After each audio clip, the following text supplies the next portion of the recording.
Thank you so much for being here this morning. I realize many of you are here as visitors with fathers. I want to thank you for joining us today. I'm not going to go back and rehash everything that's been said the last several weeks. But if you are visiting, I just want you to know that we are studying the book of Genesis. And we have reached the point where Sodom and Gomorrah have been destroyed. And a couple of things that I really would like to point out to you is, according to what Jesus said, it seemed to me that the problem with Sodom and Gomorrah was not the sexual sins. That was a symptom, but the problem was they were too busy for God. They were running and eating and drinking and marrying and building and planning, and they were just simply too busy for God. And Abraham had had a discussion with God, and Abraham had gotten God to agree, and that's a horrible way to put it, but that's the only way I know how to put it right now, gotten God to agree that if there was 10 righteous found in the city, that the city would be spared.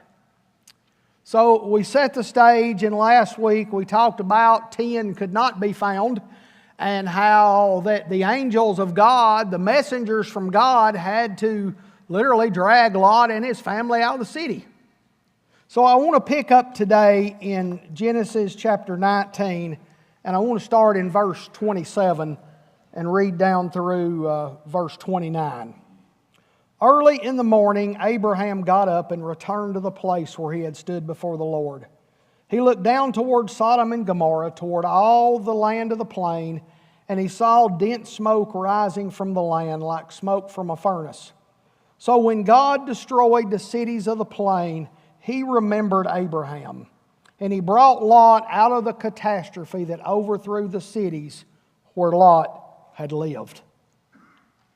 You know, as I was thinking about that this week, and honestly, particularly this morning, I think that if we're ever going to underline and star and circle and highlight anything in the Scripture, it might just be that he remembered Abraham. I love what that says about God and Abraham. I love what that says about me and God. I love what that says about how to deal with the problems of life. I was thinking this morning, I wish that I had the power to make some of you feel better. I wish I had the power to solve some of our personal problems. I wish I had the power to make a few of you just a little less grouchy, or maybe a little more happy. I wish I had the power to make all of our family members well and healthy, and the kids listen to us and all those kind of things. I wish I had the power to straighten up America, to deal with the economy, to give everybody a good job, just to make everybody in general feel good about themselves and get along. The problem is I don't. And the problem is that every time I see a problem, I want to worry about it. I want to fret. I want to try to handle it myself. I told you before, and some of you think this is horrible, and I can appreciate your opinion. I'll let you know if I slip off the wagon, but I'm on a news blackout. I want to wake up at some point and just have somebody tell me who was elected president.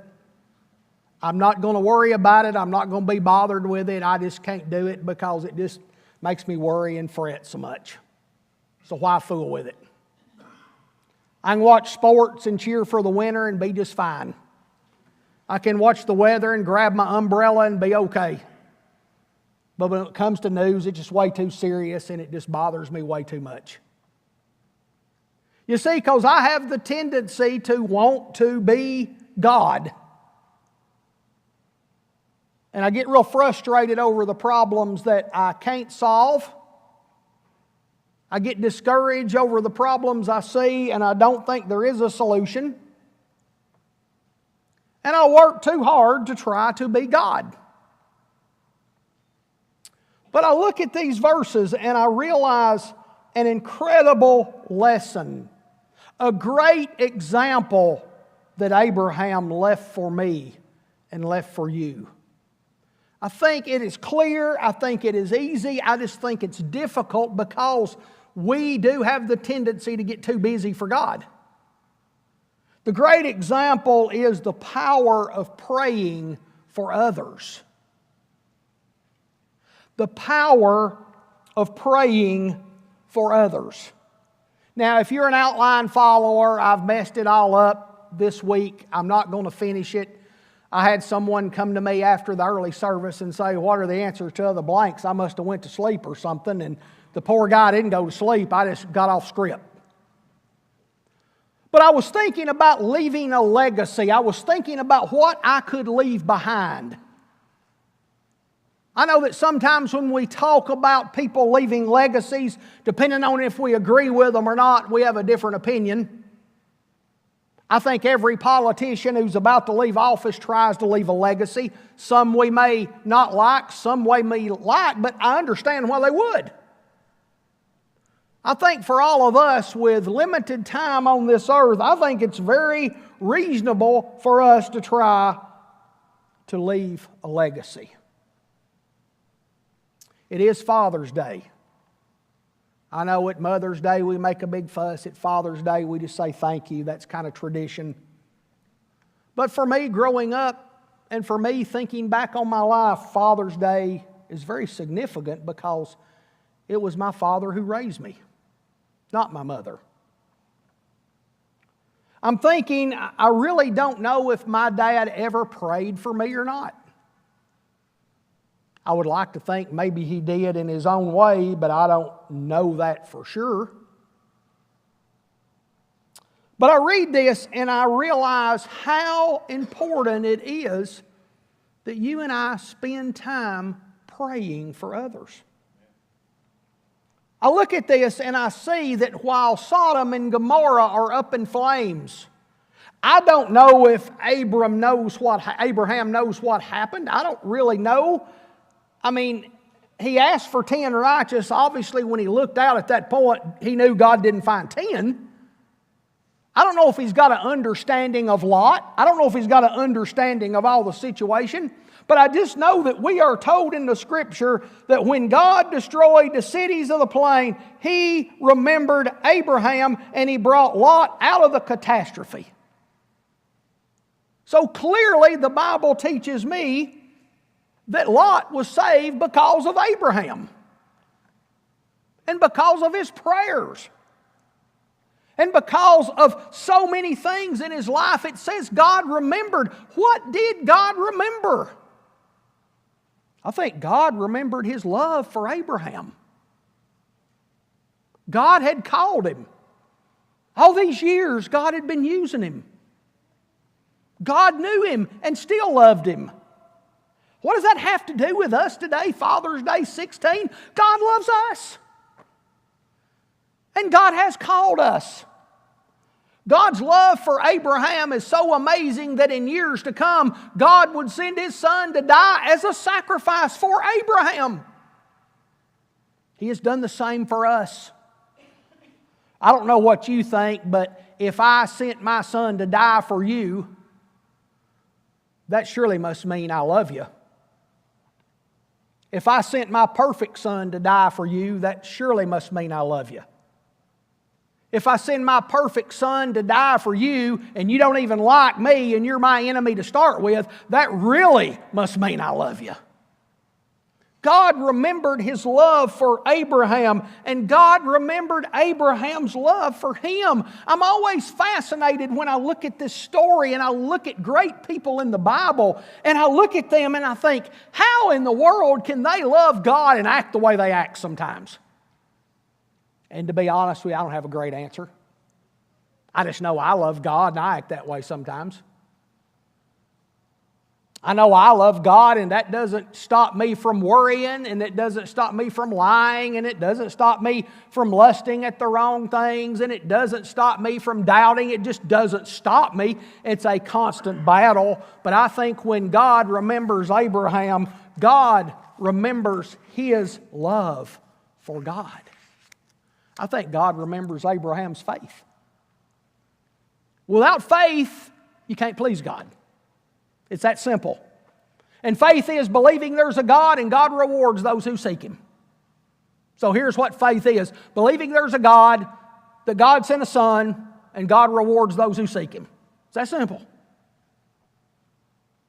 But the one that really hits home to me is I really believe with all of my heart God remembered Abraham's love for Lot and for Lot's family and for Sodom. I know Gary covered this, but as I read that over and over again, as I'm trying to stay caught up, as I'm trying to keep the story fresh, and I hope you do, don't just read a few verses ahead. Go back every week and reread this thing. There's so much beauty here. I'm fascinated that Abraham didn't say to God, just get Lot out of there. He said, if you find 10 righteous in the city, will you save the city? There has to be a love for more than just Lot. And there has to be a love for more than just his family. There must be a love for this bunch of people that are too busy for God. And now they have fallen into such great sin. God remembers. Would you walk back with me in your lives as I share just a few things about my life with you? And I know some of you have heard a few of these, maybe all of them. I know some of you have a different testimony. Some of you may be offended that I would even say this. But here's my testimony this Father's Day. I was pulled out of Sodom by the power of God. Now, if you read my story or you could live my story, you know the sins going on in my house were not the same as the sins of Sodom. But at 5 years old, my dad and my granddad and I moved into a house. My mom and dad had divorced. My grandmother passed away. We moved into a house, and everybody in that house was too busy for God. There wasn't time to pray. There wasn't time even to go to church an hour or two a week. There wasn't time to open up the Scripture. Those of you who didn't have that growing up, good for you. But I'm just telling you my story. It was Sodom. We were way too busy. My dad was my hero and continued to be for a long time until I realized he was human. But my dad taught me so much about hard work. He taught me so much about making your own living and not asking anybody for anything. A lot of you have the same story. But my dad never had time for God. When he worked hard, he worked. When he wasn't at work, he did other things. Dad was not easy. Dad was hard. But he never had time for God. But looking back on my life, let me tell you just a few things that was going on that I had no clue. Across the road from us, there was a lady, and her son and I became friends. Back in those days in our neighborhood, here's how that I knew we were friends. We had rock battles. We threw rocks at each other. That like sealed the friendship. We didn't do blood pacts. We just threw rocks at each other. We became real good friends. This lady was a Church of Christ member. This lady prayed for me. Whether she prayed for me because I was just so annoying to her, or whether she prayed for me because she cared for, I don't know why she prayed, but this lady prayed. I've told you this before, but the first time I ever heard about Jesus, it was at a Church of Christ Vacation Bible School. I didn't know what they believed. I didn't really care what they believed. It meant nothing to me at that time. But she was praying for me. Down the road for me was a 7-day Adventist couple. Lights out Friday night, lights on Saturday night. They were fun to be around on Sunday. Nobody wanted to be there on Saturday. You know what? Those people prayed for me.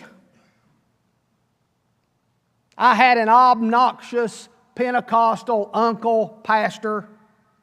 Let's face it, most Pentecostal pastors are obnoxious in their own little way. We got a former one in our church, I think everyone would agree. If you don't know, it was Robert Goff, so draw your own conclusion. But that obnoxious Pentecostal pastor uncle and his wife prayed for me. You see, prayer transcends denominations. I've never heard anyone say, "I'm sick. Baptist, please pray for me. Everyone else stay out of it." Prayer goes beyond social standing. Prayer goes beyond the problems that we face today. Prayer is the solution to our problems. And I'm reading this week, and I prepare a sermon, and I'm reading it again, and I realize I've got to slow down and talk about this a little bit more, because what I see here is, who knows? See, sometimes I think I was so smart, I got out of Sodom. But you know what? It could have been one day God looked down and He remembered that little Church of Christ lady. It could be that God looked down and He remembered that Seventh-day Adventist couple. It could be that God looked down and He remembered that Pentecostal pastor. And just a side note, my two least favorite Christian people in that day was two Baptists, and all they did was gripe all the time. If they prayed for me, I'm not about to give them any credit. See, I thought I was doing something. I thought I could accomplish something. I thought I could get away from Sodom, but wherever I was, Sodom kept following me. I was a citizen of Sodom. I didn't have time for God. I was too busy. I was too wrapped up in myself. I was too wrapped up in news and entertainment. I was too wrapped up. But I just really do wonder if one day God said, "You know what? It's time to remember that lady's prayer." I wonder, when we're struggling with our society, most of us would think and believe, and I kind of feel the same way, that America is going in the tank. I wonder if we had the same enthusiasm and same excitement about praying for our leaders. I wonder if one day our president may be strolling through the White House and he does something or she does something that none of us would expect, that starts a revival in our nation, and it's got nothing to do with them or politics, but it's got something to do with God remembering the prayers of somebody. I realize when I say this, it's hard to say it because I know a lot of you and I know how a lot of you feel. But whether you are a liberal or a conservative, the bottom line is this: unless something very historic happens, Donald Trump or Hillary Clinton, one, is going to be our president. It might be time we quit griping and cutting people down and tearing people up and simply start praying for them, because you and I never know what God might do if He remembers our prayers. Because it's so easy to tear people apart. It's so easy to cut them down. It's so easy to pick and choose. Wouldn't it be an amazing thing if somewhere in eternity we found out God remembered somebody's prayer? Do I think America's dead? No, because God is alive. Do I think America's dead? No, because God's people can still call on Him. And you know, the greatest revival in American history might be just ahead of us if one day God looks down and God remembers somebody's prayer. The negative, mean, hateful stuff is not going to accomplish anything, but God just might remember a cry out to help this country. You know, I think about my life. For 4 years I was in Texas. For 25 plus I've been here. I wonder how many times I have wandered toward Sodom only to have somebody be praying for me. Oh, and I thought I did something so great. I thought I pulled myself out of that one. Boy, I had a deliverance. No, it had nothing to do with me. God remembered the prayers of somebody. It might have been an elder, it might have been a deacon, it might have been a little old lady, it might have been a husband or a wife or a youth or a child. But God remembered the prayers of somebody. You look around this room. It's time we start to pray like never before. It's time we remember each other in prayer like never before. It's time we lift up our elected leaders like never before, and doubly if you don't like them. It's time that we lift up our kids and grandkids like never before. It's time that we call on Almighty God. How can we possibly skip over this? God remembered Abraham. Go back to what Gary said. Go back to last week. God remembered a man who was talking to him on behalf of his family, on behalf of a wicked city.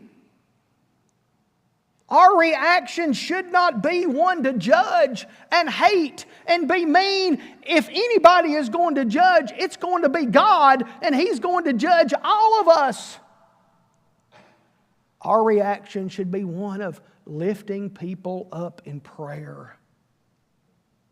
We've tried too long to explain God away. We can't explain God. Someone said to me, well, what happened last week must have been judgment of God. What happens when a church gets blown away? Is that judgment of God? I know some of you go, yeah, sure. Really? Really? Can't you remember back, and maybe some of you were so young you can't, but can't some of us remember back to the times in our life when we were so far away from God, but yet we thought we were right? But somebody was praying for us. And I think God remembers the prayers of His people. You may have had a dad, you may have had a mom, you may have had both, but I guarantee you somebody was praying for you. And the darkest, worst day in my life would be the day when nobody else prays for me. But we've got so caught up in being right and being wrong. We've got so caught up in denomination. We've got so caught up in how we should worship. We've got so caught up in this type of music and that type of preaching and this style and that style. We've got so caught up in stuff until we just don't take time to pray. I'll publicly say, I don't know if they're right or wrong. Well, I think I know, but I'm not even going to say. I want every Church of Christ person I know praying for me. If they think I'm wrong, I definitely want to pray for me. I need you praying for me. We need to be praying for one another. There is a proper response to sin in our world. And I think in part, here is what it details. Ask God for mercy.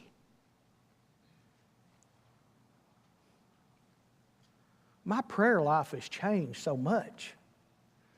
Because when I was young and thought I knew everything, I wanted God to judge. Now I'm older and I realize I know nothing. I need mercy. I need mercy. The world needs mercy. The people living in Sodom, too busy for God, they need mercy. The people blinded by sin, they need mercy. And we need to pray for that mercy. Who knows? Maybe God just might remember one day. Who knows? We need to pray for those we love who have slipped into sin. It's so easy to turn people off. It's so easy to criticize. It's so easy to judge. We need to pray. We need to help. like never before. We need to pray for those who we think they are the problem, those people we dislike, those people we don't understand. Abraham is leaving us a great legacy about the power of praying for others. And oh, by the way, can you share this testimony with me? It's amazing when you start praying for other people how your problems seem so trivial. It is just amazing how God fills us with a peace when we start praying for somebody else. And we start ministering to somebody else. And we start trying to help somebody else. You see, here's the bottom line, and I'm not going to read the verses this morning, but if you remember last week, Lot wants to go to Zoar. I got to go there. I got to go there. I don't want to go to the mountains. I got to go here. Well, what we're going to read, if you read ahead, is this. He went there. He got afraid. He left. He went to the mountains.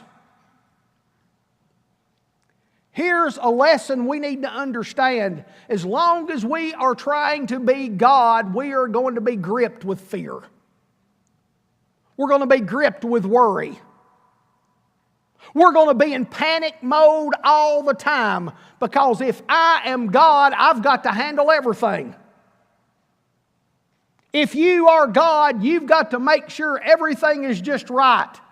You've got to make sure you make the right decisions in dealing with your children. You've got to make sure you make the right decision in dealing with your family. You've got to make sure you work hard and get the right person elected because God will straighten it all out and we are God. Lot said, I got to go there.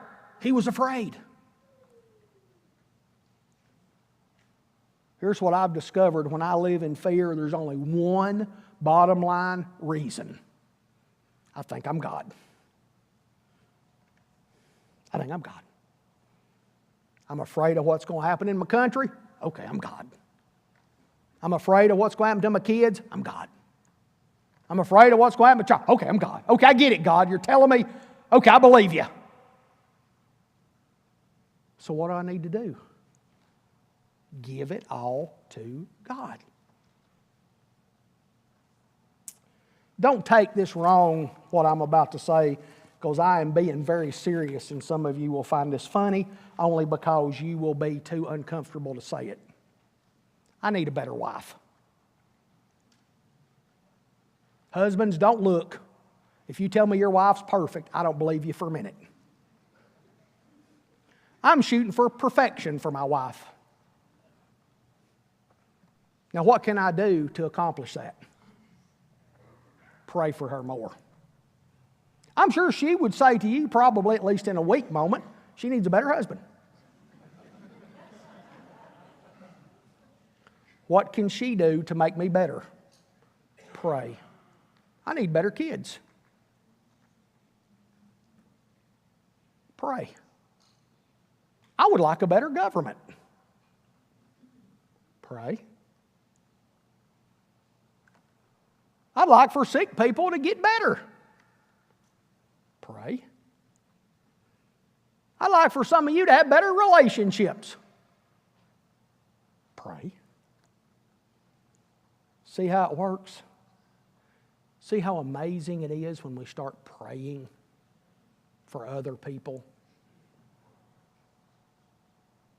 I don't know, but I'm still sitting here before I close thinking of that lady across the road. She's been with the Lord for a long time now. I just still have to think anything I do, she's got to get a little credit for it. Because she prayed. I don't know if she actually prayed, get him out of Sodom. I doubt she would have prayed that, but somewhere, some way, God remembered. Now, what's going on in our lives that we are so worried about? We are so stressed out about? What's going on in our lives that we think we've got to do something to handle?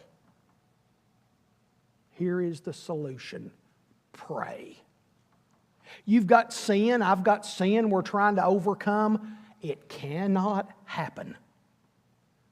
Pray. Pray. You've got people you see in your life struggling. Pray. He left us an amazing legacy. I don't know if he realized he was doing it or just him being him. Lord, will you help these people? Do they deserve it? No. No. Will you help them? God remembered. Think this morning about the things that are going on in our lives. Think about the things we need to take to God. And let's do just that. It's Father's Day. I'm not going to do anything special. I'm going to make it a typical Father's Day. But maybe before we leave, you want to grab a father and pray with them. Maybe you want to grab a mother and pray with her. Maybe there's someone sitting around you that we take so for granted that we just don't pray for them like we should. Maybe we want to pray. Let's stand together for just a moment and bow our heads.